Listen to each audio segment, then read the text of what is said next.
nosso livro Depois da Morte. Então nós estamos no item número 56, que é a última parte, depois vem o resumo e depois vem a conclusão.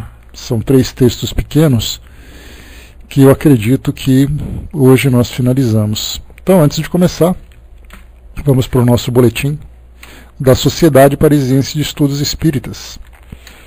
O trabalho feito no dia 23 de novembro de 1860, uma sexta-feira, sessão geral. Comunicações diversas, leitura de várias dissertações obtidas fora da sessão. Entrada de um culpado no mundo dos espíritos, assinada por Novel e recebida pela senhora Costel. O castigo do egoísta, pela mesma senhora. Esta comunicação dá sequência a outra do mesmo espírito, obtida na sessão anterior. Outra sobre livre-arbítrio, assinada por Marcelac. Reflexões do espírito de verdade sobre as comunicações relativas ao castigo do egoísta, recebidas pelo Sr. C. Trabalhos da sessão. Ensino espontâneo. Primeiro, o duende familiar, assinado por Charles Nodier e recebido pela Sra. Costel. Segundo, Parábola de Lázaro, assinada por Lamennais e recebida pelo Sr. A. Didier. Terceiro, o espírito Alfred de Musset apresenta-se pela senhorita Eugênie. Coloca-se à disposição para tratar de um assunto à escolha da Assembleia. Deixada a escolha ao seu critério, faz notável dissertação sobre as consolações do Espiritismo. Quanto à oferta feita para responder às perguntas, trata dos seguintes temas: qual a influência da poesia sobre o Espiritismo? Haverá uma arte espírita como houve a arte pagã e a arte cristã? Qual a influência da mulher no século XIX? Evocações. Evocação de Cazotte, que se manifesta espontaneamente na última sessão.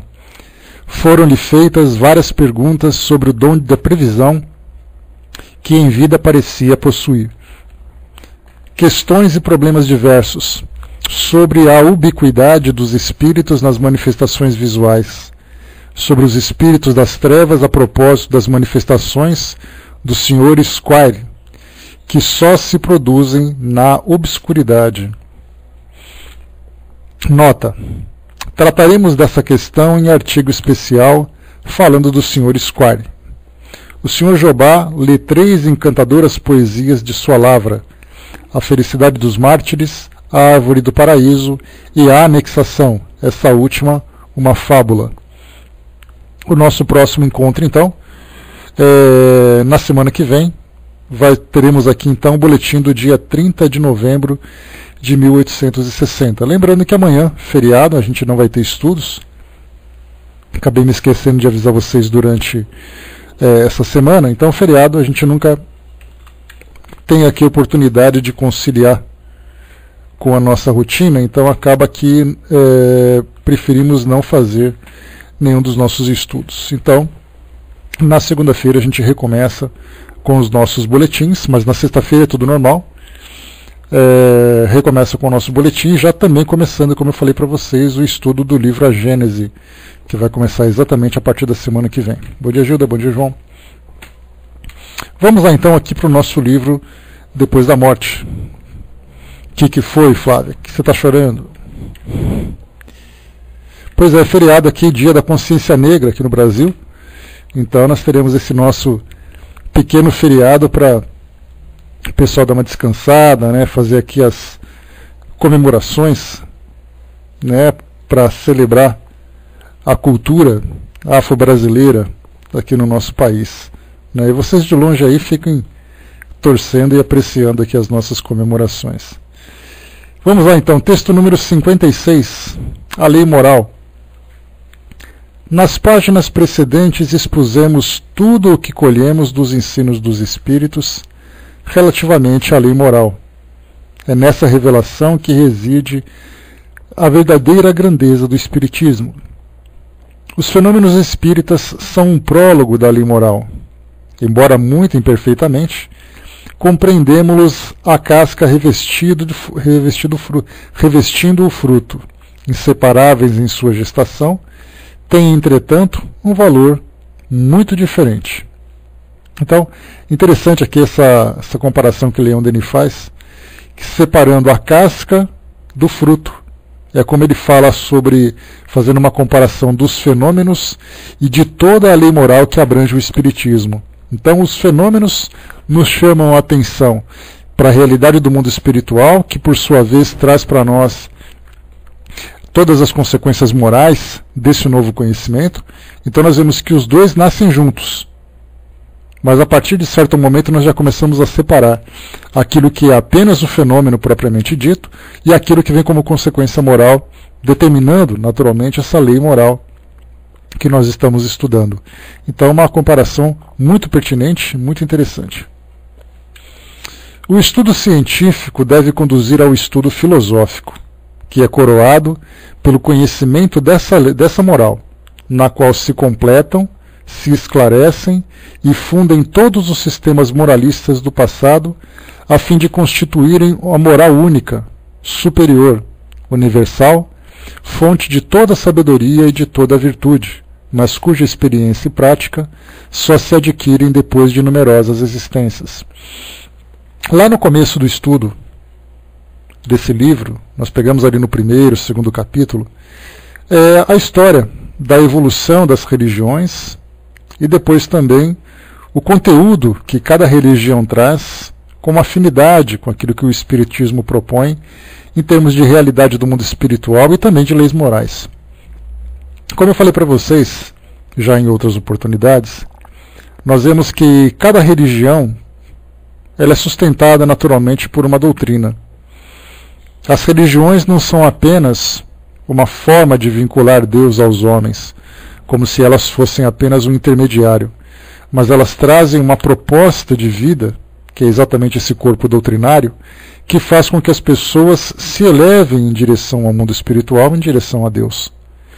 Nesse caso, nós temos que todas as religiões são fundamentadas nesses princípios.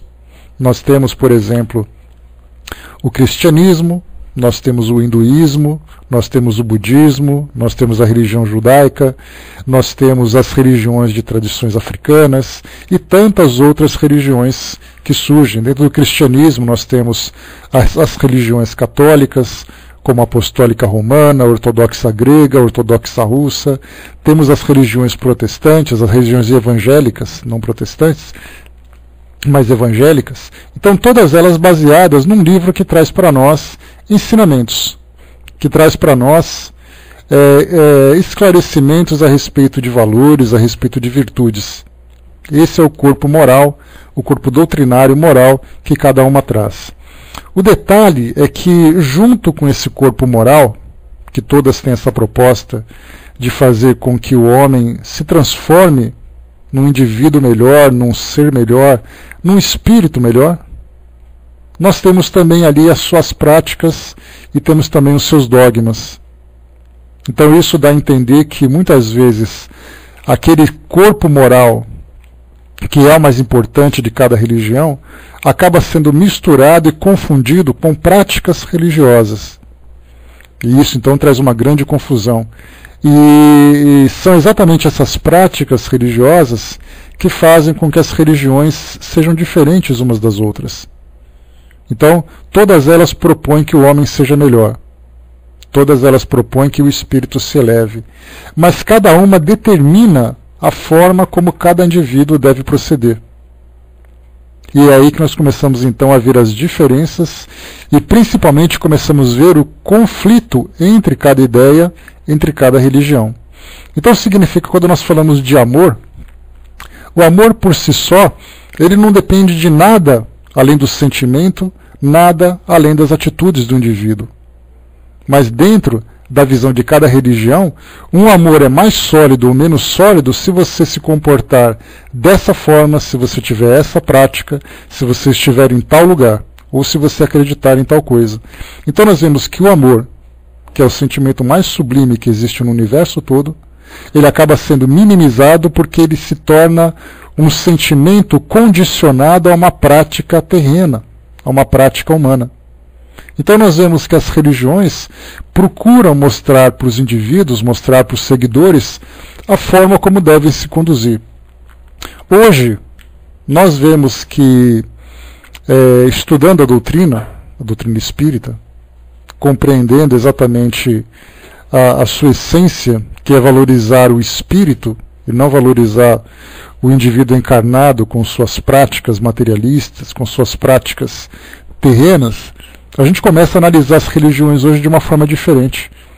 Que você não precisa fazer tal coisa, você não precisa daquele ritual, você não precisa se vestir daquela forma e tudo mais. Hoje nós temos essa facilidade de entendimento.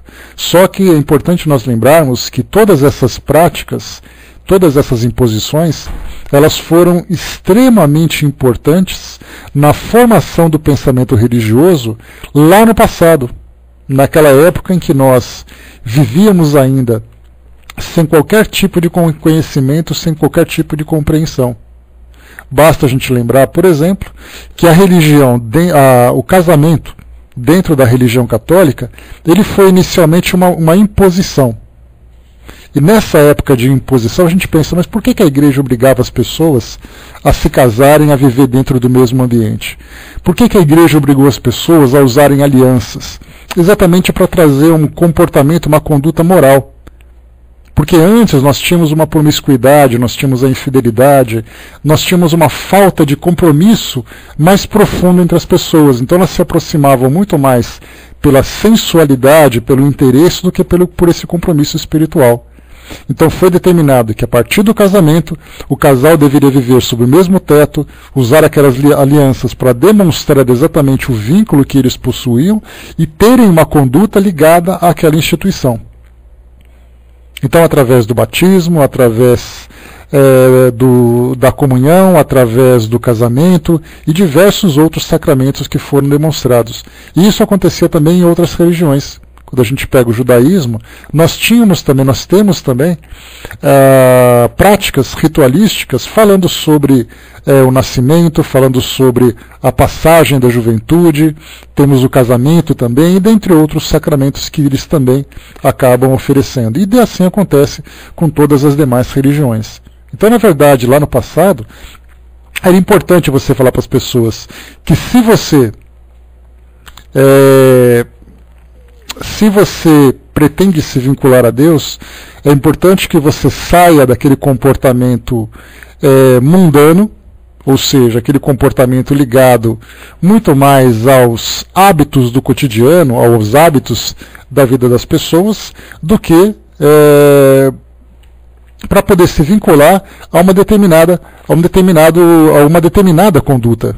Então é importante para nós, quando nós falamos sobre essas práticas religiosas, mais ou menos uma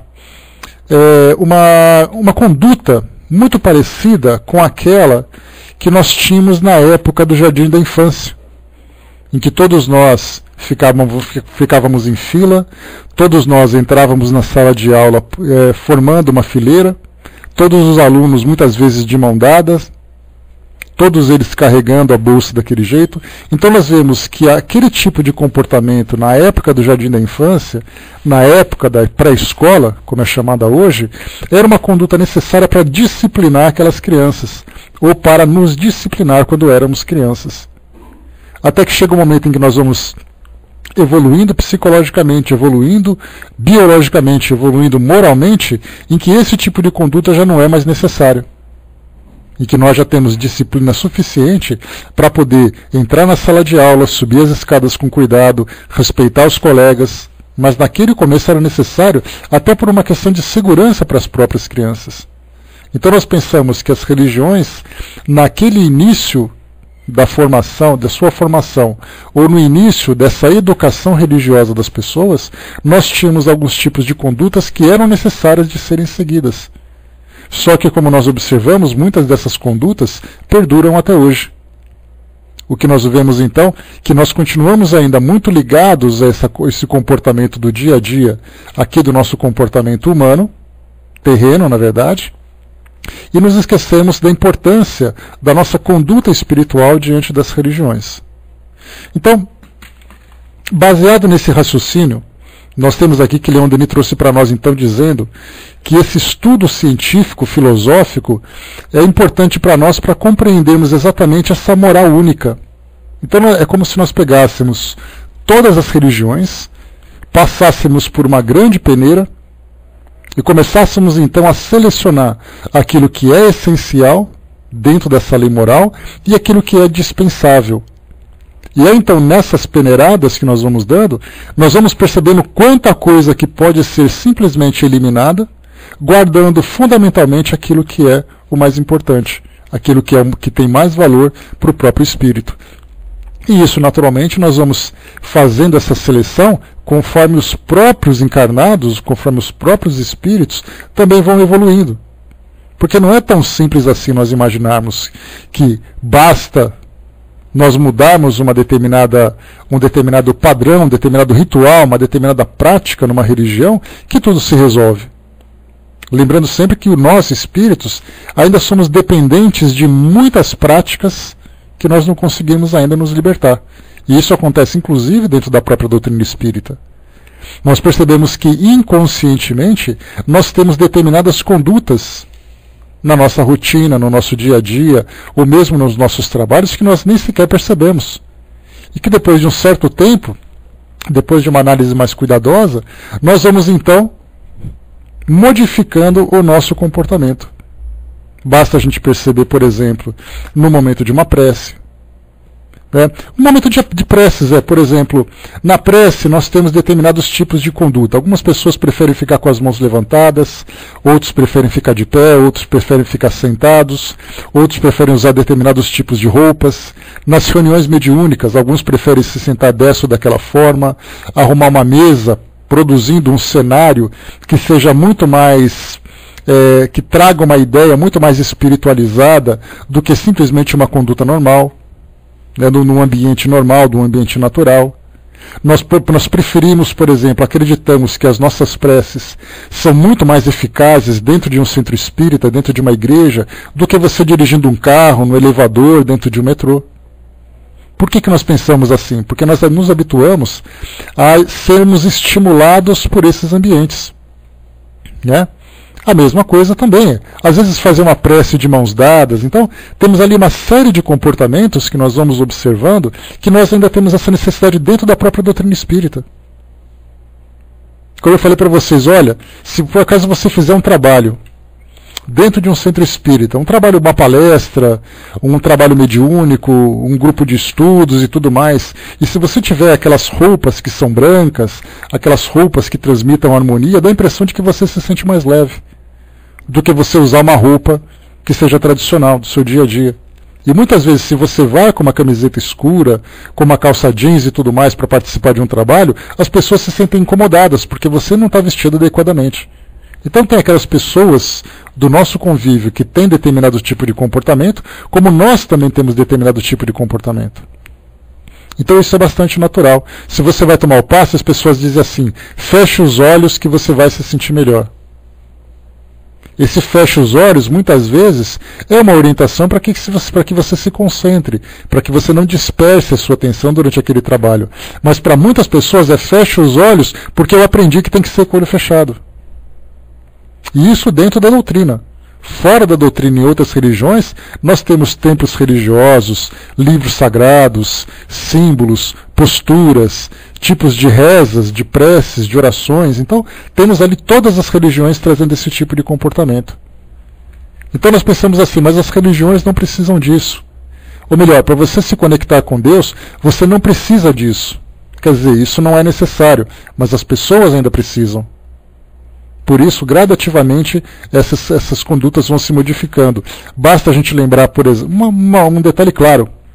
A gente pode falar sobre a própria história da Igreja Católica, e a gente fala da Igreja Católica não como uma crítica à Igreja, mas é porque ela é uma instituição milenar.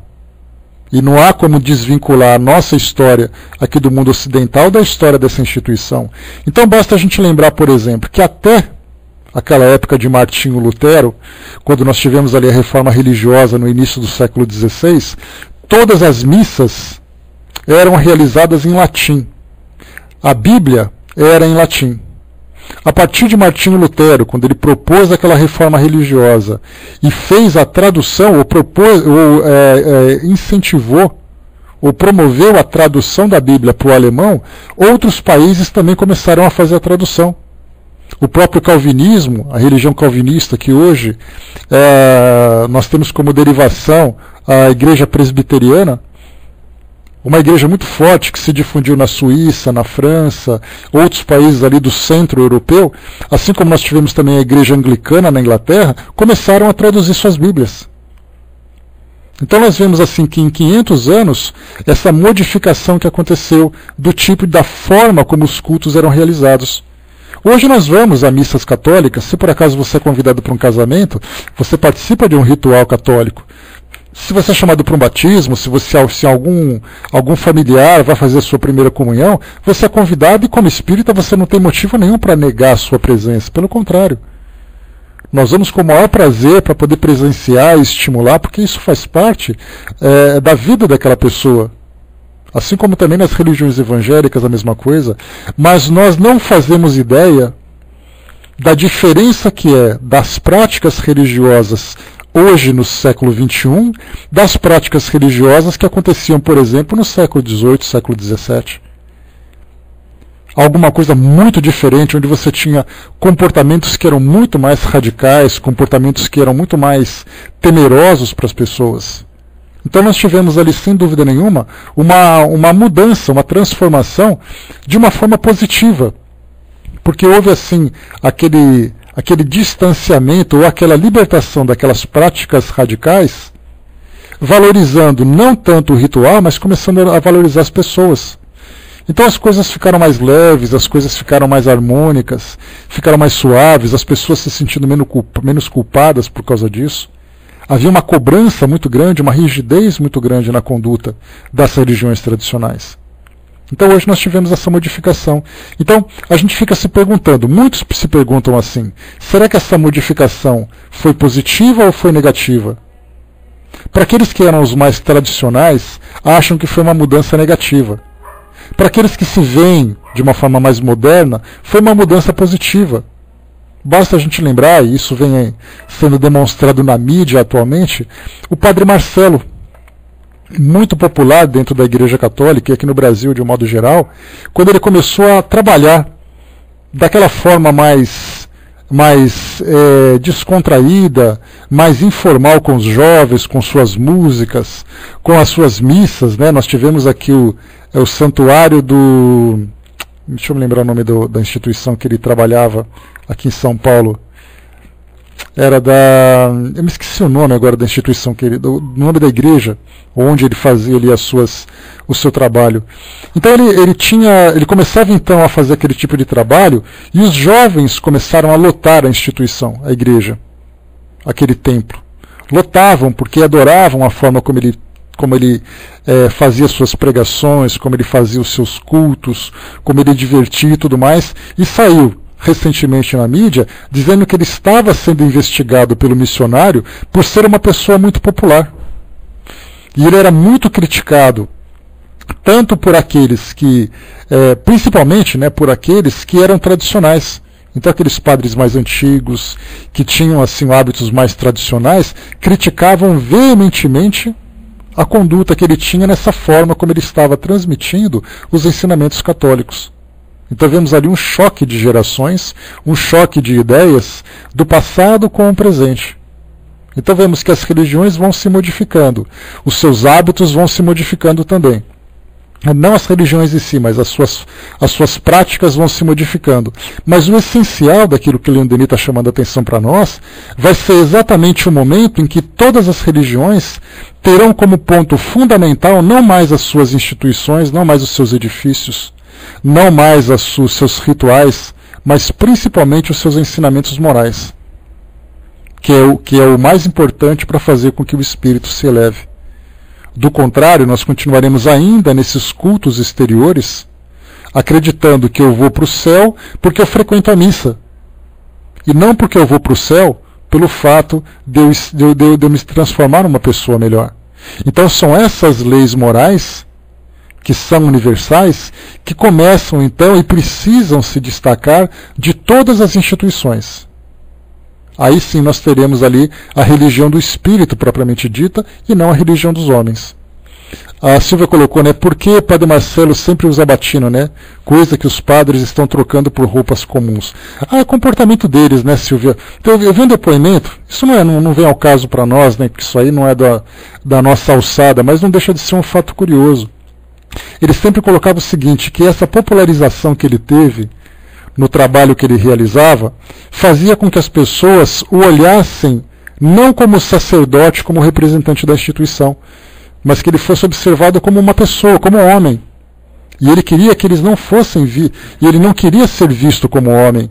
Ele queria que o vissem como um padre, como de fato ele é. Tanto que nós tivemos também, como é que chama esse padre? Fábio de Mello, né? Esse padre Fábio de Mello também ele se apresentava nos programas de calouros vestindo terno e tudo mais, uma roupa comum, uma roupa tradicional, e muitas vezes ele é chamado a atenção, você deve usar uma roupa de sacerdote para que as pessoas não te confundam com o astro pop e do religioso que você é, porque você não é alguém se tornando popular como um artista. Você é um representante da instituição e para isso você precisa estar adequadamente representado. Então por isso que ele sempre usava essa roupa para chamar a atenção das pessoas para o papel que ele desempenhava. Então ele não queria chamar a atenção para si próprio, mas chamar a atenção para o trabalho que ele realizava. E isso a gente vê que de certa forma tem assim uma certa coerência dentro da proposta de trabalho que ele tem. Então, assim, essa forma tradicional dele não é um radicalismo, mas era exatamente para poder tirar a atenção dele como pessoa. Então, né, dentro daquilo que ele se propunha a fazer, a gente vê uma certa lógica também. Né? Pois é, né, que seja bem amparado, né, porque realmente o trabalho que ele fazia é um trabalho muito bom. Bom dia, Spock, bom dia, pessoal que chegou. Vamos em frente então, pessoal. Falamos então sobre essas leis, essa lei universal. Né? A posse, a compreensão da lei moral, é o que há de mais necessário e de mais precioso para a alma. Permite medir os nossos recursos internos, regular o seu exercício, dispô-lo para o nosso bem. As nossas paixões são forças perigosas quando lhes estamos escravizados. Úteis e benfeitoras quando sabemos dirigi-las. Subjugá-las é ser grande. Deixar-se dominar por ela é ser pequeno e miserável. Isso porque quando nós falamos sobre as paixões humanas. Lembrando, quando se fala em paixão, a gente já conversou sobre isso, nós não falamos necessariamente de um sentimento que envolve duas pessoas. A paixão é um sentimento que envolve tudo aquilo que provoca em nós o desejo de se entregar cada vez mais àquela situação, àquele objeto, àquela pessoa, àquela prática. Então nós podemos ter uma paixão muito grande por uma religião, se ela não for bem controlada, ela se torna em fanatismo. Uma paixão muito grande por um trabalho faz com que a pessoa se torne um indivíduo isolado, um workaholic, por exemplo.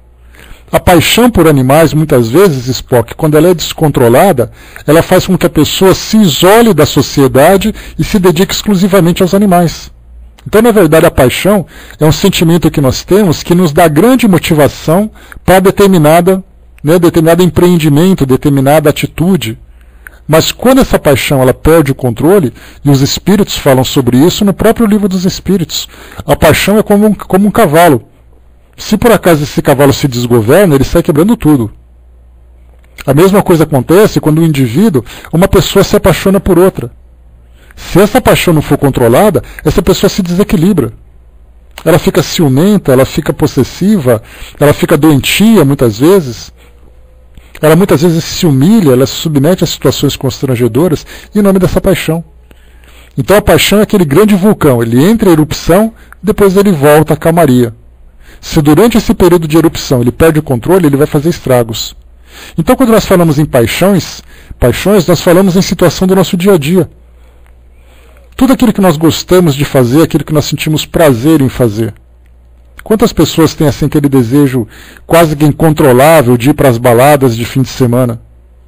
para encontrar com os amigos, porque eu adoro dançar, eu adoro beber com os meus amigos, eu adoro aquelas festas. Ele vai fazendo isso o tempo todo. Chega uma hora que ele começa a se descontrolar e traz problema para ele, para a família, para as pessoas que estão próximas. Então tudo isso para nós devemos ter controle, devemos ter limite. Então, quando nós temos assim, como Leon Denis coloca, a posse, a compreensão da lei moral é o que há de mais necessário e de mais precioso para a alma. Então a paixão é um sentimento que vai tocar a todos nós, sem exceção. Mas quando nós estamos de posse com essa compreensão da lei moral, significa que nós temos aquele impulso para realizar alguma coisa, mas nós temos os valores que são os nossos freios. Você tem vontade enorme de fazer aquilo, mas calma que você tem que ser prudente naquilo que você vai fazer. Você vai medir a sua atitude, você vai medir o resultado das suas ações, você vai medir exatamente qual é a profundidade desse envolvimento. E aí então nós vamos controlando, sabendo exatamente aquilo que nós devemos fazer de certo ou aquilo que nós precisamos evitar de fazer errado. Mas se nós não tivermos essa referência de conduta, porque eu sou um espírito mortal, eu tenho aquela filosofia de vida em que eu quero me tornar um indivíduo melhor, um espírito mais tranquilo, mais equilibrado. Então eu sei que não importa onde eu vá, não importa com quem eu me relacione, eu sempre tenho que ter como referência se aquilo vai ser benéfico para mim e se aquilo vai ser benéfico para as pessoas com quem eu estou me envolvendo, ou com as atividades que eu estou me envolvendo. Então essa lei moral, que é exatamente a grande importância que nós temos do estudo do Evangelho. Aliás, o Evangelho para nós, como nós já conversamos, ele não é um livro de história que conta a vida de uma pessoa e não é um livro religioso. Ele é simplesmente um livro que traz para nós exemplos de condutas. Ele é para nós um manual de instruções do bem viver, vamos dizer assim. Então, se nós temos o conhecimento do Evangelho, do que significam aqueles ensinamentos todos que estão ali contidos, significa que nós temos aquilo como uma filosofia, uma norma de conduta para todos nós. Por isso que quando nós estudamos o Evangelho, nós estudamos à luz do Espiritismo. O Evangelho segundo o Espiritismo significa o Evangelho interpretado à luz desses ensinamentos que chegam para nós do mundo espiritual, à luz dos ensinamentos que falam para nós da imortalidade do espírito, da realidade do mundo espiritual. Então nós lemos os ensinamentos do Evangelho sem nos prendermos a nenhum tipo de prática religiosa, a nenhum tipo de ritual. Como eu falei para vocês, nós temos dentro desse fanatismo religioso, já contei para vocês essa história há muito tempo, dentro desse fanatismo religioso, nós temos as pessoas que pegam uma Bíblia, por exemplo, que se por acaso uma criança deixa essa Bíblia cair, essa criança apanha pelo desrespeito que ela teve com aquele livro sagrado. Quando nós temos uma compreensão do significado do conteúdo daquela obra, se por acaso o livro caiu, eu vou lamentar pelo fato do livro cair e ter estragado. Não por ter derrubado a palavra de Deus. Então nós começamos a tirar a essência moral daquela obra sem fazer com que a obra se torne um objeto sagrado. Que é exatamente o que nós vemos hoje. O Spock colocou para nós: conheço uma pessoa que tinha tanta paixão por correr que exagerou e sofreu uma lesão na perna. Quem era assim, Spock? Era o Luiz Fernando Guimarães, aquele ator, né, aquele comediante. Ele contava num depoimento que ele tinha tanta paixão por correr que ele se tornou viciado. Que chegou uma hora que ele teve que começar a fazer terapia para parar com esse vício. Né, eu contei para vocês, ele dizia que certa vez ele passava em frente a um parque, porque ele sempre carregava 2 pares de tênis no porta-malas.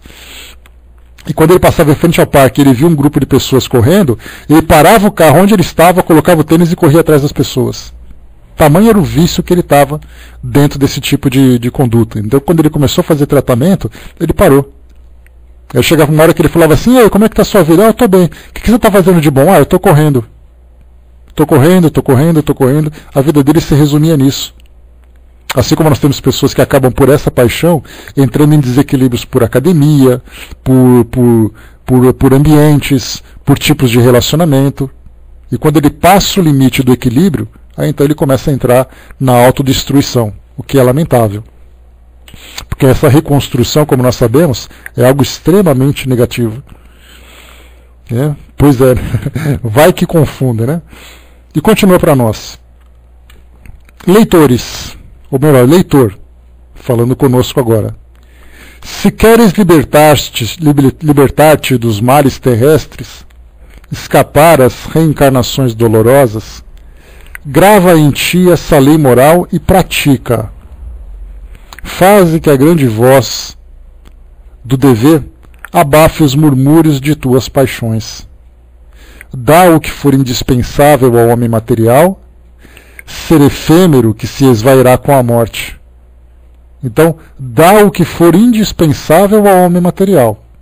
Ou seja, para nós que temos aqui a nossa vida, o nosso dia a dia, a nossa rotina, que nós façamos todo o possível para que a nossa vida seja equilibrada, para que nós possamos desempenhar as nossas atividades. Aí nós falamos, por exemplo, da alimentação. Se alimenta o necessário para que você tenha saúde. Não passe disso, porque do contrário você vai ter prejuízo. Se você vai fazer uma compra, compre aquilo que você precisa. Não compre aquilo que é dispensável, aquilo que é supérfluo, porque você vai ter prejuízo. Prejuízo financeiro, prejuízo do desperdício, que é um desperdício moral. Se você vai se relacionar com as pessoas, algo que é natural para todos nós, principalmente aqui no mundo físico, onde nós nos relacionamos não apenas afetivamente, mas também fisicamente, façamos essa nossa relação com prudência, para evitar que nós nos prejudiquemos, para que nós prejudiquemos também outras pessoas, causando lesões de toda a ordem. Se nós vamos trabalhar, trabalhemos o suficiente para que a gente possa ter uma vida tranquila. Não trabalhemos em excesso para nos prejudicar, não trabalhemos com ganância, com ambição para prejudicar a nós e as pessoas. Se por acaso você tem ali atividades que você vai realizar, pense nos resultados, pensemos nos resultados que a gente vai obter a partir daquela ação.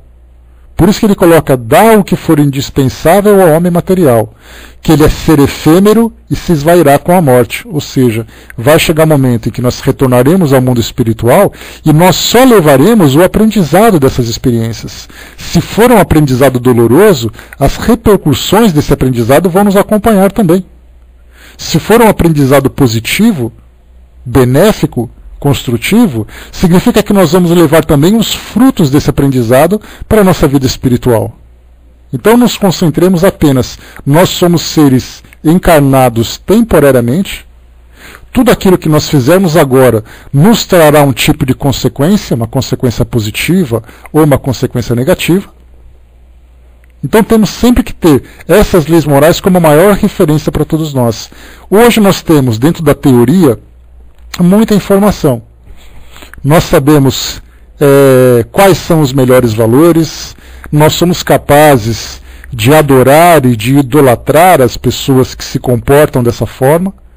Temos os nossos ídolos, os santos, os grandes espíritas, as grandes pessoas, porque nós admiramos a conduta delas, mas essa admiração ela não se transforma em contaminação. Ou seja, nós não somos contagiados pela conduta daquelas pessoas. Nós ficamos distantes apenas vivendo da idolatria, da adoração. Sendo que, na verdade, aquele exemplo deve ser para nós também algo para que nós sigamos para promover essa transformação em nós, essa transformação interior. Então, a admiração ela é muito válida, mas a admiração ela se torna muito mais produtiva se nós quisermos também seguir esse mesmo exemplo. Que, aliás, é exatamente o que acontece dentro das religiões tradicionais do Ocidente. Temos Jesus como sendo a nossa maior referência, sendo muito mais adorado do que seguido. Todo mundo adora porque eu sou de Jesus, porque Jesus é isso, porque Jesus é aquilo, porque eu me entrego a Jesus, mas ele não se transforma. Ele quer, na verdade, ser conduzido pelo fato dele estar adorando, sendo que, na verdade, nós precisamos segui-lo de fato. E esse segmento que nós vamos dar nesse aprendizado, ele também deve se converter em atitudes. Porque Jesus, quando ele caminhava pelas cidades, nós lemos isso nos evangelhos, nós tínhamos ali várias pessoas que iam atrás de onde iria. Então ele andava, aquela legião de gente atrás dele. Só que somente ele e mais um ou dois que trabalhavam. O resto fazia aquela rodinha em volta e ficava simplesmente deslumbrados, admirados, assustados muitas vezes também com aquilo que ele realizava. Então se ele saía pela rua praticando a caridade, que era o que acontecia, por exemplo, com Chico Xavier, com Madre Teresa de Calcutá, com Gandhi, saíam pelas ruas praticando essas grandes ações de caridade e aquele bando de gente atrás. Se esse bando de gente fizesse um pouquinho daquilo que estava sendo feito por aquele que era o grande exemplar, certamente por onde eles passavam, grandes transformações ocorreriam. Mas as pessoas simplesmente seguiam pela adoração, pela admiração. Então nós temos que fazer com que esses valores se transformem de fato em prática e não simplesmente fiquem estagnados ou congelados na adoração. O Spock colocou, né, Jesus disse que nós conheceríamos seus seguidores verdadeiros pelos frutos que observássemos nessas pessoas. Então, quer dizer, esse é o exemplo maior. Quando ele fala assim, né, sereis reconhecidos por muitos se amarem. Esse amor é o respeito que tem, mas muito mais pelo trabalho que nós realizaríamos. Então, temos que ter isso sempre em mente. A doutrina espírita nos traz essa proposta de transformação. Mas ela mostra também para nós que sem o próprio lema, né, uma das frases que nós temos, dos pensamentos que nós temos, quando fala que fora da caridade não há salvação, ele traz uma expressão muito real, quer dizer, fora da caridade, fora do trabalho que nós vamos colocar em prática, onde nós vamos colocar em prática todos esses valores que nós estudamos, que nós estamos aprendendo, vão ser um aprendizado inútil sem isso. E essa salvação mostra exatamente essa transformação. Ou seja, fora da caridade não há salvação, significa fora do trabalho não tem transformação. Não existe transformação teórica. A transformação ela se dá na prática. É através da demonstração, é através do exemplo, é através do resultado que nós mostramos a nossa própria transformação. E continua aqui o texto. Conserva a tua alma sem máculas, tua consciência sem remorsos. Todo pensamento, todo ato mau atrai as impurezas mundanas. Todo impulso, todo esforço para o bem, centuplica as tuas forças e far-te-á comunicar com as potências superiores. Desenvolve em ti a vida espiritual, que te fará entrar em relação com o mundo invisível e com a natureza inteira. Consiste nisso a fonte do verdadeiro poder e, ao mesmo tempo, a dos gozos e das sensações delicadas que irão aumentando à medida que as sensações da vida exterior se enfraquecerem com a idade e com o desprendimento das coisas terrestres. Nas horas de recolhimento, escuta a harmonia que se eleva das profundezas do seu ser, como eco dos mundos sonhados, entrevistos, e que fala de grandes lutas morais e de nobres ações. Nessas sensações íntimas, nessas inspirações, desconhecidas dos sensuais e dos maus, reconhece o prelúdio da vida livre dos espaços e um prelibar das felicidades reservadas ao espírito justo, bom e valoroso. Então, nessa frase final, aqui a gente viu que pela forma como o texto veio, deve ser alguma psicografia que Leon Denis trouxe para nós. Então nós vemos aqui o seguinte, que nesse momento de recolhimento, nós podemos começar a vivenciar a experiência do mundo espiritual, através da sintonia mais profunda que nós temos com a espiritualidade, da sintonia mais profunda que nós temos com Deus. E essa sintonia, ela somente se dará através dessa concentração mais profunda que nós podemos realizar, que é exatamente aqueles momentos de recolhimento, aqueles momentos de oração íntima. Não aquela oração exterior. É o momento em que nós silenciamos o nosso pensamento, silenciamos os nossos corações, e aí começamos então a perceber a presença do mundo espiritual. E isso vem naturalmente através do exercício. Quando nós começamos então a exercitar a meditação, exercitar a prece silenciosa, Aí nós já começamos então a captar essas vibrações mais poderosas do mundo espiritual, porque nós vamos naturalmente, através dessa introspecção, ou seja, olhar para dentro de nós mesmos, concentrar a nossa atenção para dentro e para nós mesmos, nós vamos então naturalmente nos desligando naquele momento daquilo que acontece à nossa volta. Por isso que quando se fala em prece, aquela prece silenciosa, aquela prece recolhida, isso vai nos proporcionar a oportunidade de maior concentração. Então essa mensagem, para concluir o nosso estudo de hoje, que fala para nós aqui da lei moral, tudo aquilo que nós lemos até agora, lá do início na parte da história, depois na parte moral, deixa eu pegar aqui para vocês o nosso roteiro, o nosso índice. A primeira parte falando então sobre as crenças e negações. Falamos sobre as diversas religiões na Índia, Egito, Grécia, cristianismo, falamos sobre o materialismo, falamos sobre a crise moral em virtude dessa perda da fé das pessoas. Falamos na segunda parte sobre os grandes problemas, sobre o universo e Deus, sobre a vida imortal, as reencarnações, a pluralidade das existências, as provas e a morte.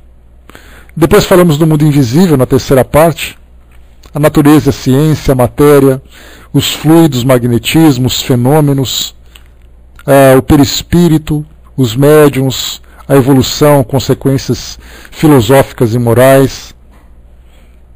Falamos sobre o charlatanismo, também sobre isso, estudos psicológicos.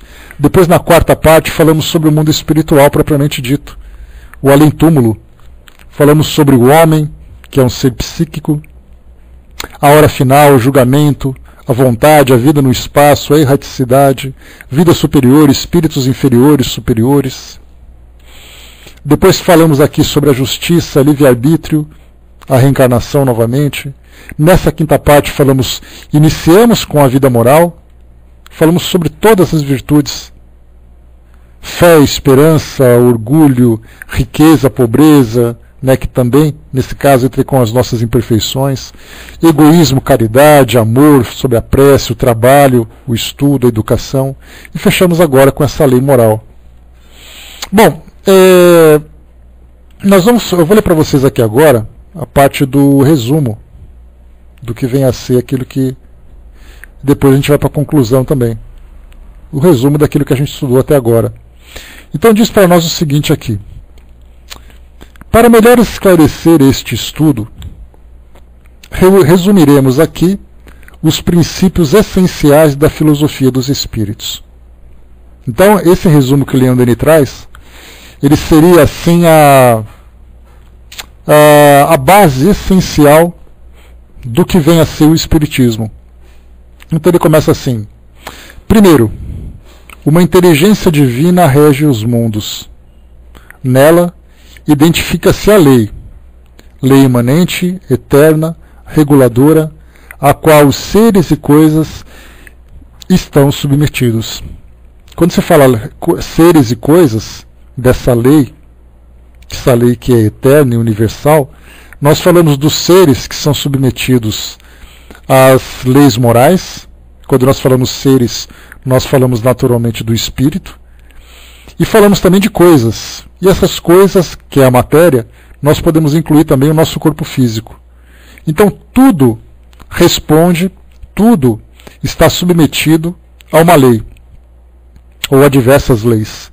Aqui no mundo físico, por exemplo, nós conhecemos a lei biológica, a lei física, a lei da química, temos a lei da sociedade. Quando nós falamos sobre leis morais, aí a lei de causa e efeito ela é bastante clara a respeito disso, né? Então, vemos que tudo se submete à lei.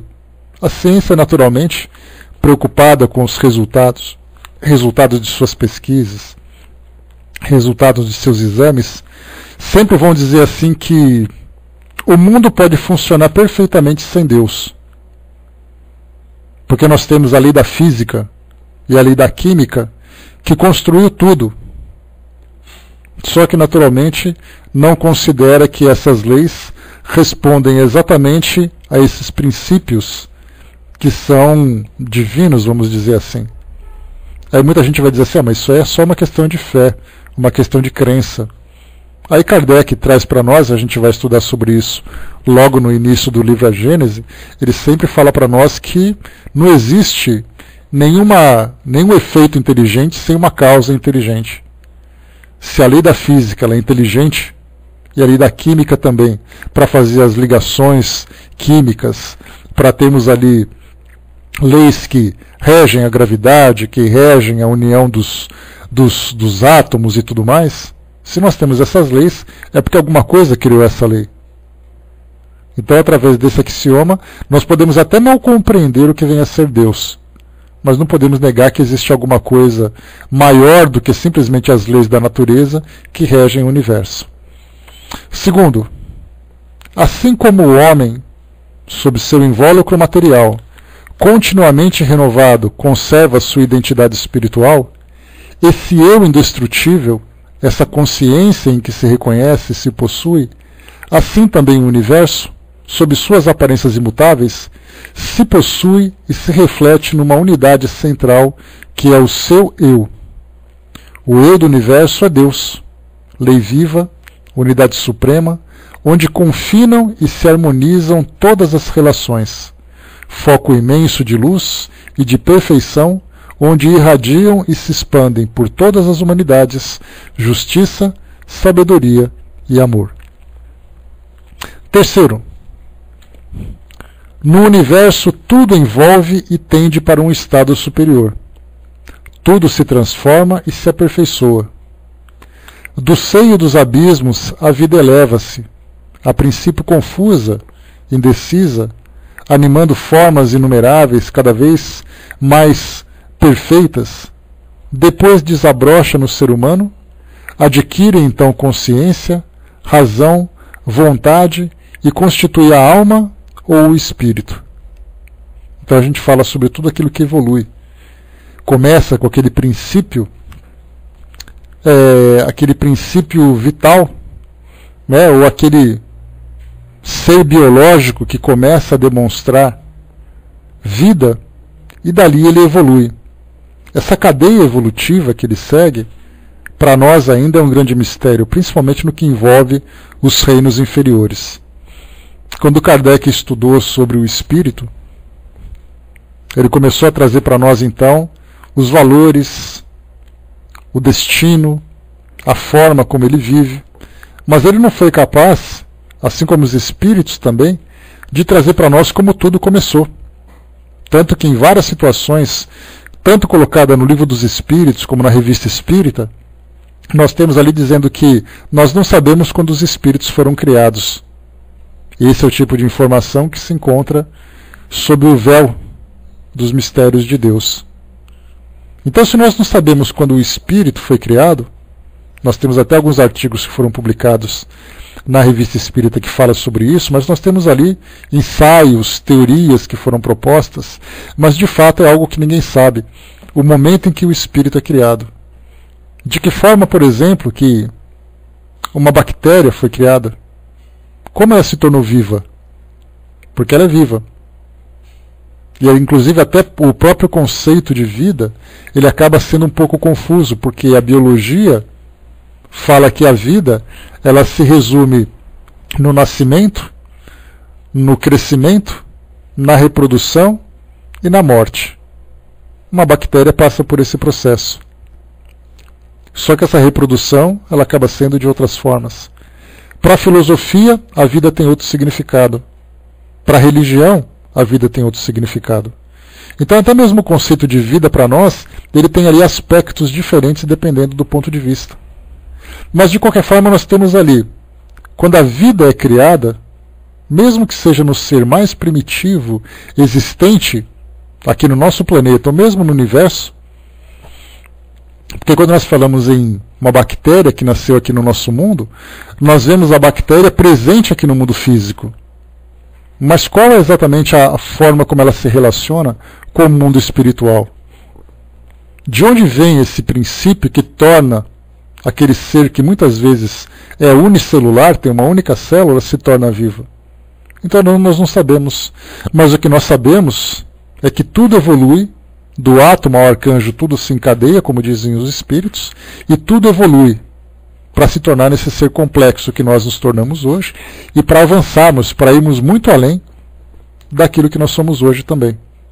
Então, são informações que nós, aqui do mundo físico, não somos capazes de compreender ainda.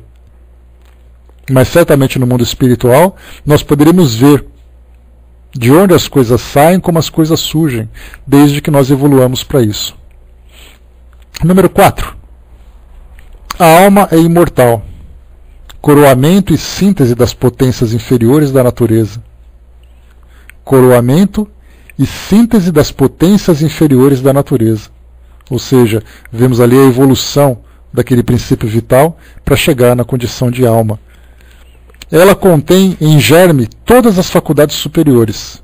Está destinada a desenvolvê-las pelos seus trabalhos e esforços, encarnando em mundos materiais, e tende a elevar-se através das vidas sucessivas, de degrau em degrau, para a perfeição. A alma tem dois invólucros. Um temporário, o corpo terrestre, instrumento de luta e de prova que se desagrega no momento da morte. O outro permanente, corpo fluídico, que lhe é inseparável e que progride e se depura com ela. Então a gente fala aqui agora esses dois invólucros, ou seja, esses dois corpos que cobrem a alma, ou esses dois corpos que se vinculam à alma. Falamos do corpo material, esse mais grosseiro, e falamos desse corpo perispiritual, que o perispírito, naturalmente, a gente lembra que é uma definição trazida por Kardec para fazer com que nós entendamos esse conceito, né? Inclusive, até assim, estudando talvez detalhadamente, a ideia de perispírito ela até esteja incorreta. Porque quando nós falamos naquele prefixo perispírito, periferia, peritônio, pericárdio, esse peri significa em volta. Então é um prefixo que nós utilizamos para falar de alguma coisa que está em volta de algo central. Quando nós falamos em perispírito, nós falamos num corpo que envolve a alma. Só que o detalhe é, a alma se mistura com esse corpo espiritual. Ela não é envolvida por ele, como se fosse uma capa. Ele se mistura com ele. Então nós também temos hoje uma dificuldade muito grande de entender exatamente como isso acontece. Em qual parte o espírito se liga no perispírito? Nós sabemos do perispírito com o corpo. O perispírito se liga átomo por átomo. Mas e a alma? Como é que ela se liga? Ela se liga, ela se mistura, ela se prende? Não sabemos. Então essa ideia do perispírito foi melhor que Kardec pôde arrumar e é melhor que nós podemos entender hoje. Mas o perispírito não é uma garrafa onde dentro dessa garrafa tem o corpo espiritual. Tem o espírito propriamente dito. Então essa mistura nós também não compreendemos. Mas de qualquer forma o perispírito é um corpo espiritual, mas percebe a complexidade da coisa, Silvia? Muitas vezes a gente vê assim que temos assim aqueles que se dedicam a estudos do perispírito e tudo mais e dá a impressão de que nós já resolvemos todos os problemas. Não resolvemos não. Porque do contrário nós vamos achar que o perispírito é uma casca do espírito. E não é. Ele é um corpo que se funde com o espírito e que nós não podemos compreender ainda nessa nossa condição. Então temos esse corpo perispiritual, ou corpo espiritual, como Paulo de Tarso chamava, ou tantos outros nomes que filosofias espiritualistas e religiões chamam. A alma. A alma propriamente dita é o princípio inteligente. O seu corpo espiritual é aquele que envolve. E depois nós temos o corpo físico, que é esse mais grosseiro. E continua.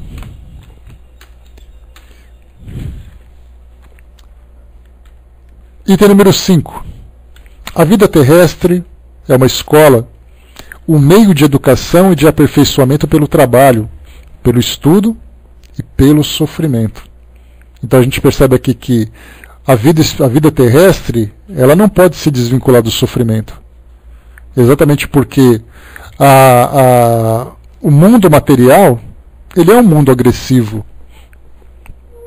Ele é agressivo porque ele submete a matéria, o corpo físico, a sua mesma, vamos dizer assim, as dificuldades das lesões, da manutenção, da proteção. Então ele necessita de um cuidado especial exatamente por estar na vida terrestre. E além de tudo isso, ele submete o espírito a muitas restrições. E são estas restrições, desde restrições físicas, como restrições morais, que provocam em nós então esse sofrimento. Então, estarmos encarnados num ambiente terrestre, nós estamos inevitavelmente submetidos a um sofrimento, a diversos tipos de sofrimento. Mesmo que eu seja o indivíduo mais feliz do mundo, o momento do desencarne promove sofrimento, uma queda promove sofrimento, uma doença promove sofrimento. Jesus, quando esteve aqui no nosso meio, ele não era um ser diferente fisicamente dos demais. O seu corpo físico, se por acaso ele caísse quando criança e ralasse o joelho, ia sair sangue.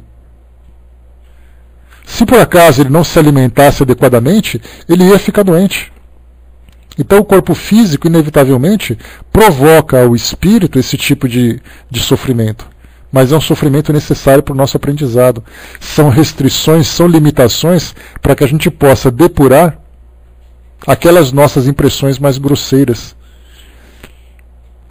Então, se nós quisermos, fazendo aquela comparação, polirmos uma madeira que se encontra naquela condição muito áspera, há necessidade de uma lixa mais grossa. Conforme nós vamos tirando aquela camada mais grossa, nós podemos diminuir aquela abrasividade da lixa para usar outras mais finas até chegar no momento em que nós vamos dar de fato aquele polimento. Então, dentro desse campo moral, nós vemos que esse mundo físico onde nós nos encontramos hoje, ele é uma das lixas mais grossas que nós vamos usar. E por que uma das mais grossas? Porque os mundos primitivos oferecem uma hostilidade muito maior do que o mundo que nós temos hoje. Hoje nós temos alimentação adequada, nós temos tecnologia, conforto, para fazer com que a nossa vida seja mais tranquila.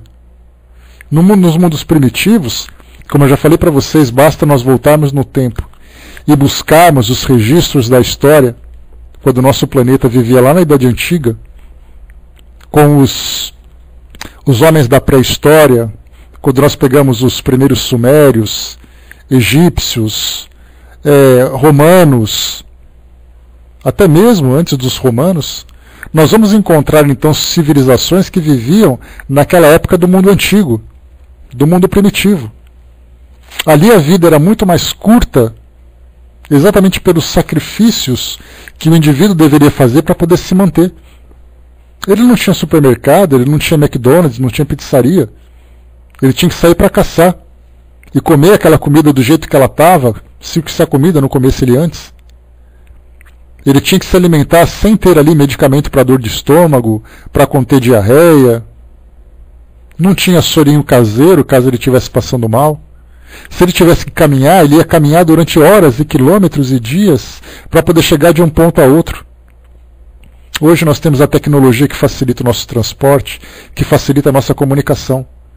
Então a gente vê quantas restrições e quanto sofrimento o mundo físico pode oferecer. Nós estamos entrando agora no mundo de regeneração, exatamente utilizando ainda o corpo físico.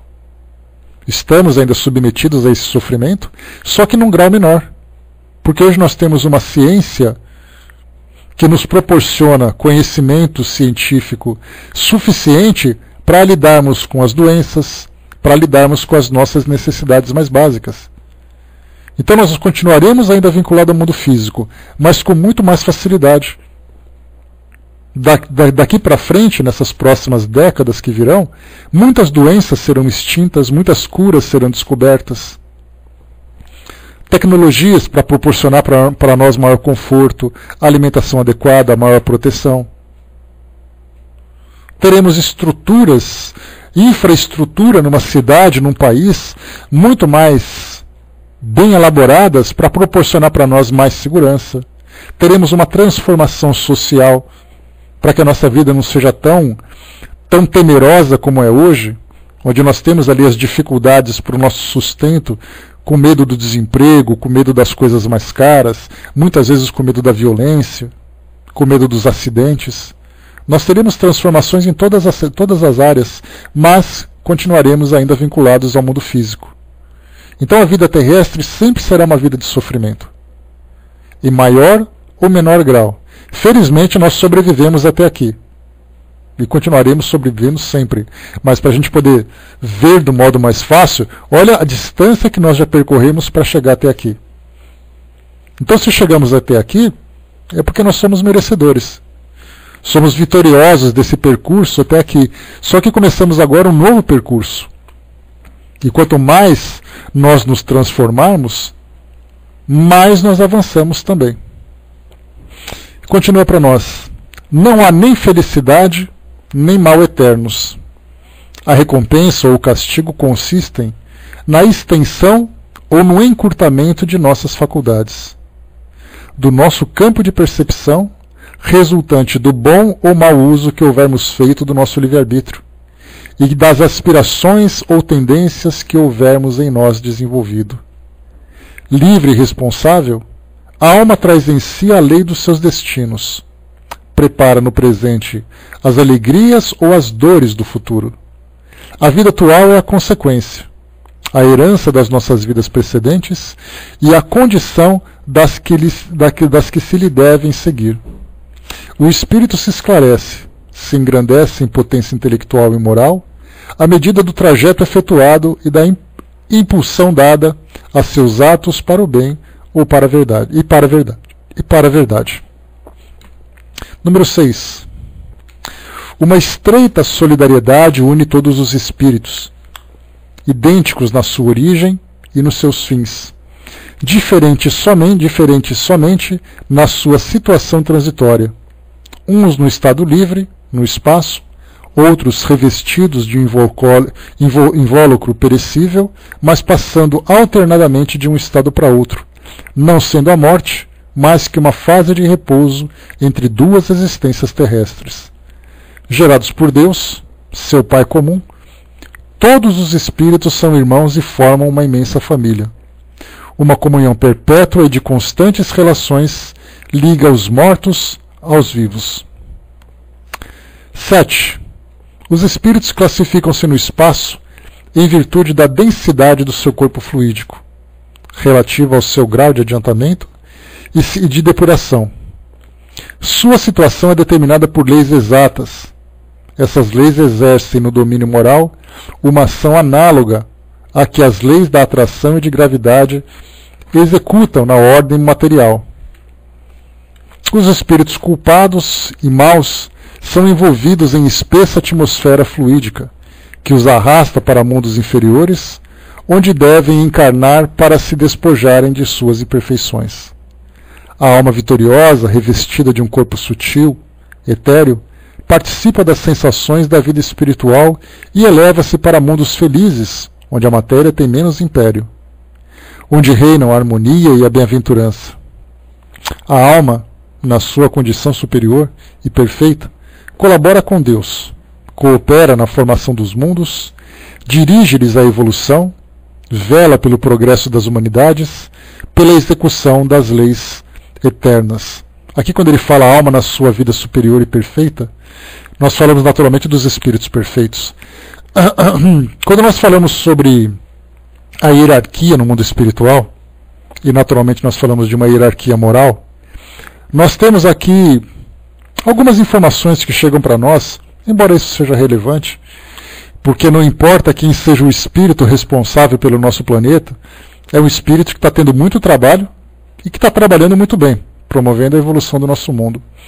Nós colocamos Jesus como sendo o governador do planeta, outros colocam que já houve uma alteração nessa administração, mas temos ali uma coordenação do nosso planeta. Se não for um espírito, é um grupo de espíritos.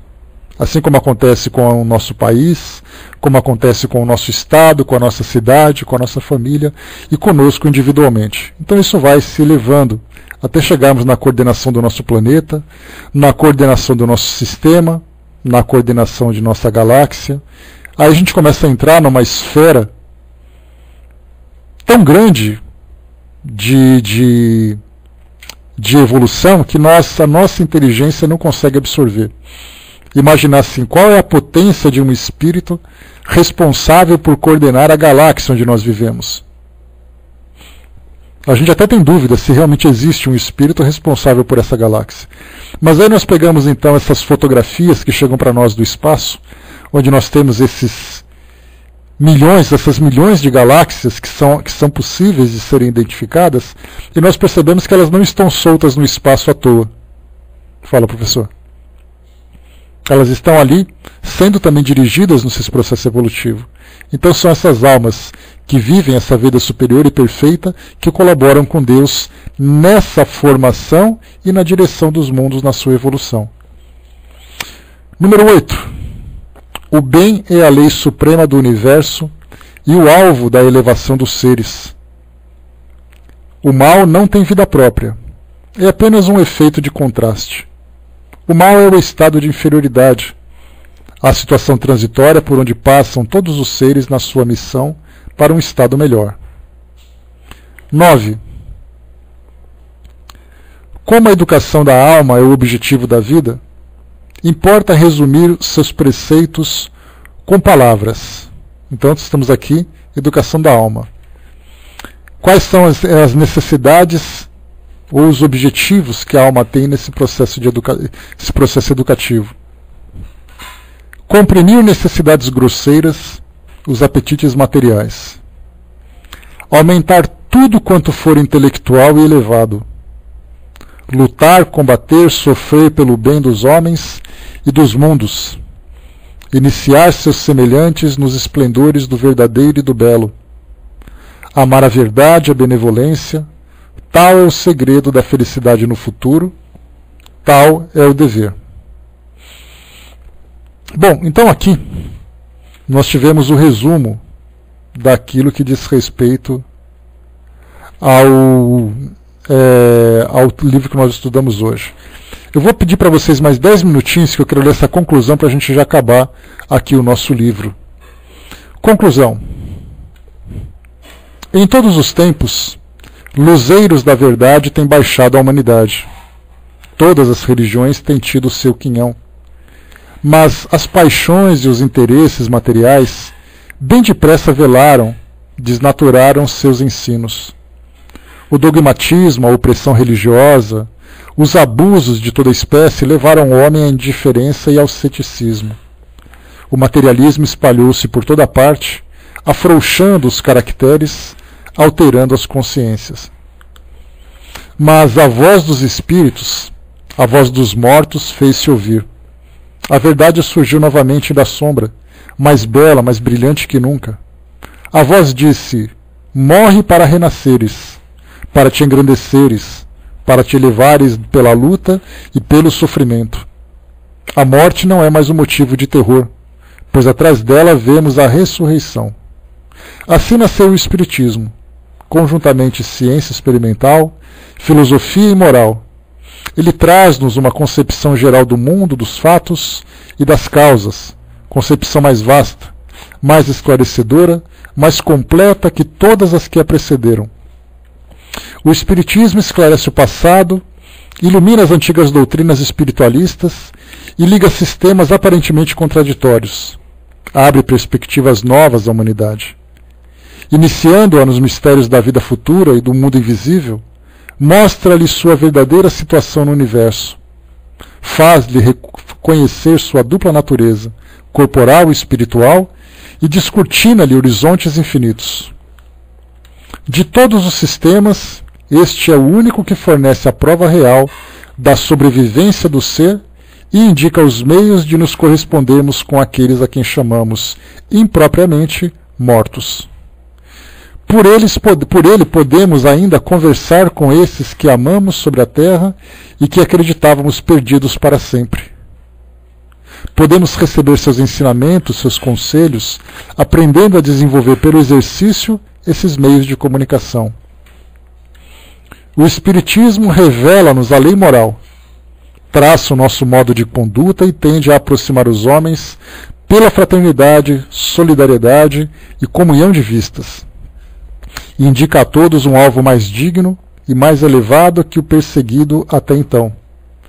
Traz consigo o novo objetivo da prece, uma necessidade de amar, de trabalhar pelo benefício alheio, de enobrecer-nos a inteligência e o coração. A doutrina dos espíritos, nascida em meados do século XIX, já se espalhou por toda a superfície do globo. Muitos preconceitos, interesses e erros retardam-lhe ainda a marcha, mas esta pode esperar, pois o futuro lhe pertence. É forte, paciente, tolerante e respeita a vontade dos homens. É progressiva e vive da ciência e da liberdade. É desinteressada e não tem outra ambição que não seja a de fazer os homens felizes, tornando-os melhores. Traz a todos a calma, a confiança, a firmeza na prova. Muitas religiões, muitas filosofias têm sucedido através das idades. Jamais, porém, a humanidade ouviu tão poderosas solicitações para o bem. Jamais conheceu doutrina mais racional, mais confortante, mais moralizadora.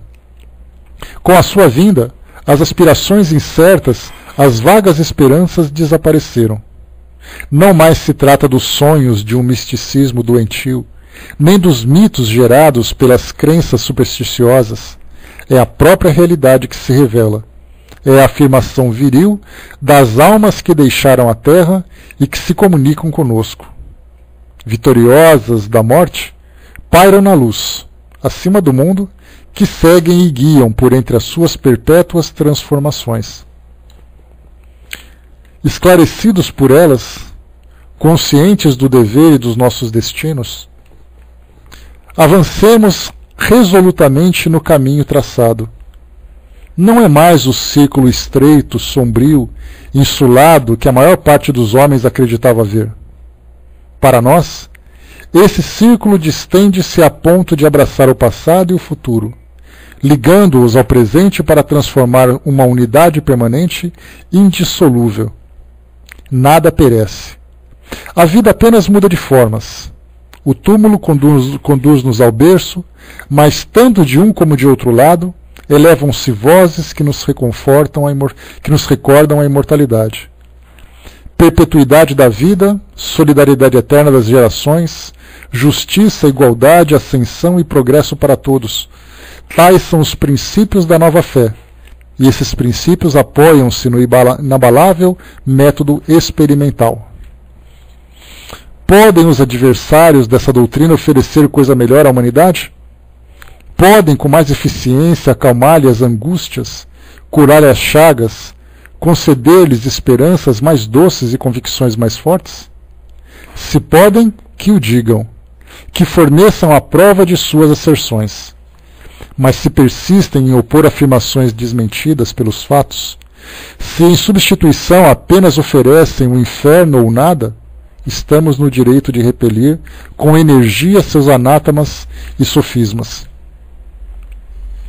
Vinde saciar-vos nessa fonte celeste, vós todos que sofreis, vós todos que tendes sede da verdade. Ela verterá em vossa alma o frescor e a regeneração.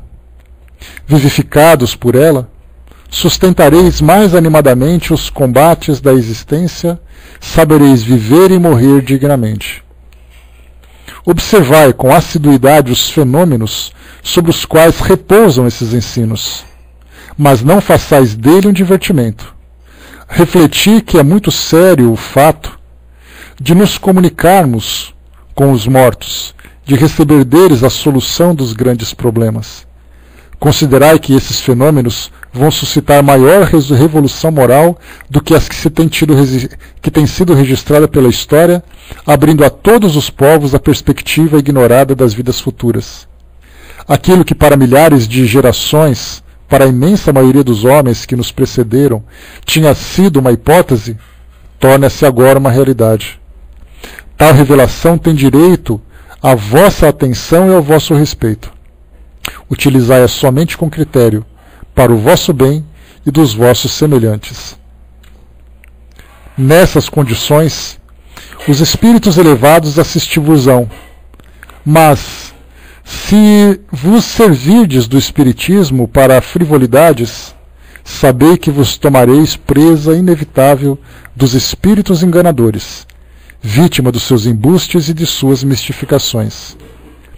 E tu, meu irmão, meu amigo, que recebeste essas verdades no teu coração, e que lhes conheces o valor, permita-me um derradeiro apelo, uma última exortação. Lembra-te de que a vida é curta.